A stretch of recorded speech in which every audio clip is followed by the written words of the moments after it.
A long time ago, in a small and peaceful town situated in southern part of Nigeria, there lived a girl named Ivie. Ivie was well known for her beauty. She always felt that she was too pretty, and that got into her head.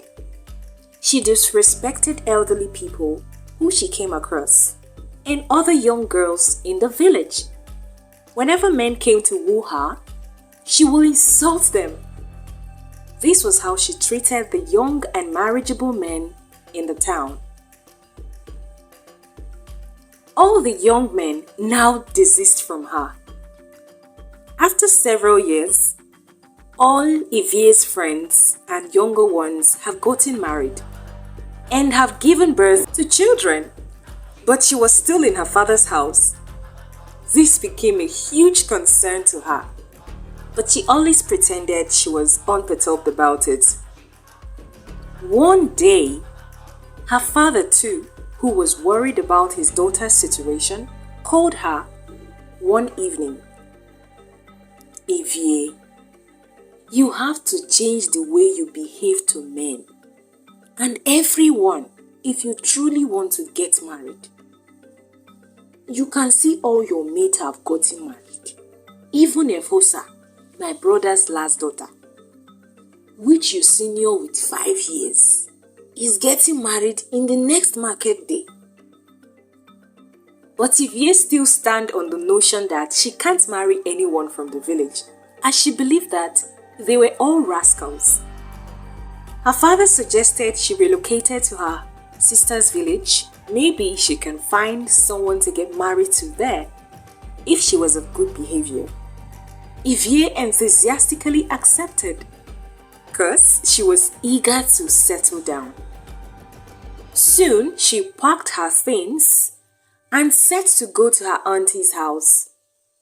On her way to her auntie's place, she came across an old man who was looking tattered as he was farming along the road. The man, who was exhausted, pleaded with Ivie to help him bring his water gourd from the other side of the road. And he said, "My daughter-in-law, please kindly help me get the water gourd. I am too tired to get up." But this angered Ivie at the sight of the old man sending her an errand and also calling her my daughter-in-law. Then she replied the old man, "See you, this old man, do you think you can send a beautiful girl like me to fetch your dirty water gourd? And mind you, I can't be a daughter-in-law to a poor and wretched being like you. I have more important things to do," Ivie said as she walked past the man. When she got to her auntie's town, Ivie was tired and bewildered as she couldn't easily locate her auntie's house. When a young and handsome man came to her and offered to help her. "Young lady, your face looks strange. It seems you got to this village and you don't know where you are going," he said, smiling at her. Ivie answered him, "Yes, I'm looking for my auntie's house. I just got to this village." The young man offered to take her there. He also carried her luggage. Ivie was happy and thanked him profusely. She also admired the young man. Ivie's auntie, who was known as Mama Itoha, thanked the young man for directing Ivie to her house. Mama Itoha welcomed her niece warmly. Little did she know she was welcoming trouble to her house. After spending few days with her aunt, Ivie learns that the young man who helped her the other day was one of the wealthiest and handsome bachelors in the town, and all the girls were drooling over him. His name was Osamu Diame. Ivie was much fascinated by that and wished for him to be her husband, as she had always dreamed of getting married to a rich man. After some days of staying in the village, she got familiar with everywhere. One evening, her aunt sent her an errand to the market where she and Osamudiame bumped into each other. The duo started seeing each other and the two fell in love with themselves. Ivie tried all her possible best to keep her bad attitude from him. But she has forgotten the adage that says, even if the chameleon hides in the grass, its true colors will always show. One will think Ivie has dropped her bad behavior at the exit of her father's town. But no! She still continued to disrespect both elderly people and anyone she came across, in the slightest way. After several weeks of living with her aunt, a handful of people had known her for her bad character. Everyone complained bitterly to Mama Itoha. She was always pleading on Ivie's behalf. On several occasions, Mama Itoha spoke to her, but she was stubborn. One day, as she was coming from the stream, another girl who was also returning from the stream accidentally poured water on Ivie. The girl apologized, but this infuriated her so much that she landed the girl a deafening slap. She continued to behave irrationally to people. She continued to see Osamudiame and he had fell deeply in love with her. Soon, he asked for Ivie's hand in marriage because he was fascinated by her beauty and how respectful he had seen her behave. According to their tradition, the groom will tell the elderly people in the house of the intention of marrying a girl of a particular household.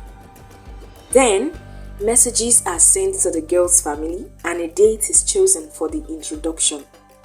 This was done. On the D-Day, Osamudiame's family came to Mama Itoha's house and the two families were discussing. As customary, the groom's father declared the reason why they were present. After that, several girls were brought to the groom to choose who he likes. A custom to be sure he picked the girl he loved. As Ivie was brought forward and Osamudiame chose her, his father bluntly disagreed to his choice. It was then Ivie remembered him as the man she met the day she was coming to her auntie's place, and she was ashamed. What Ivie doesn't know is that the man was well-respected chief in the town who liked to farm, not minding his big status. But Osamudiame, who was confused, demanded a reason why his father refused him marrying Ivie. Then his father narrated what transpired between them and what has also happened between her and other people, including the girl she slapped at the stream the other day, who was Osamudiame's sister.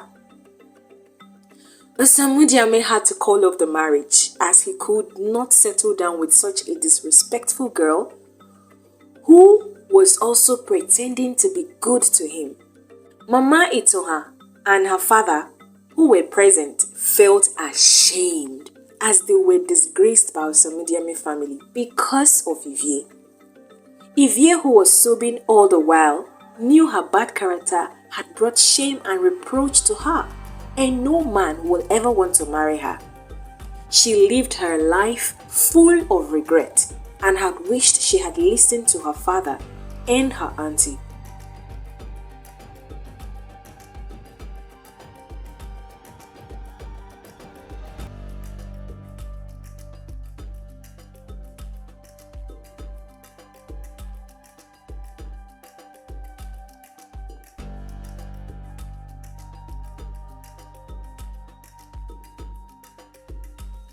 Now, from today's story, what is the moral of our story? The moral of our story is that we should not disrespect elderly people or anyone that we come across. Also, we should not pretend to be who we are not to achieve a goal. Whether sooner or later, our lies will catch up with us. So, I hope you enjoyed the story. If you did, please make sure to share, like, and hit the notification button to be the first person to know when another story drops. So, till next time when I come your way again with another interesting episode, do stay tuned. Bye bye.